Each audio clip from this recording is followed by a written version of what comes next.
আগেকার রাজুদা ভার্সেস এখনকার রাজুদা। আগেকার রাজুদা তাহলে ওখানে বসুন, আমি দিয়ে আসছি। আর এখনকার রাজুদা। মাত্র দুটো করে। আগে রাজুদার কাছে ব্লগাররা আসলে 3টে করে 20, ডিম দিয়ে 30, আনলিমিটেড তরকারি, 3টে করে পরোটা, 1টা করে সেদ্ধ ডিম। এখন রাজুদার কাছে ব্লগাররা আসলে 3টে পরোটা 20 টাকা, হাবড়া থেকে এসে 3 টাকাও লাভ হচ্ছে না, এখন আবার প্লেট। এখানে আপনাদের কি মনে হয় একটি কমেন্ট করে জানাবেন তো। আগে রাজুদা পরোটার সাথে কি কি দিত তা একটু দেখে নেওয়া যাক। বাল বাচ্চা আছে তো বাড়িতে?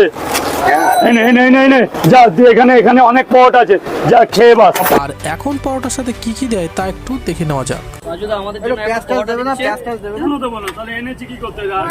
এটি শোনার পর আপনাদের কি মনে হয় একটু কমেন্ট করে জানাবেন তো। আগে রাজুদাকে কেউ কোনো উপহার বা গেঞ্জি দিলে রাজুদা কি বলতো সেটা প্রথমে শোনা যাক। থ্যাংক ইউ তোমার এই যে গিফটটার জন্য। এখন রাজুদাকে কেউ কিছু দিতে চাইলে রাজুদা কি বলে সেটা শোনা যাক। আমি ওটা নেবো না।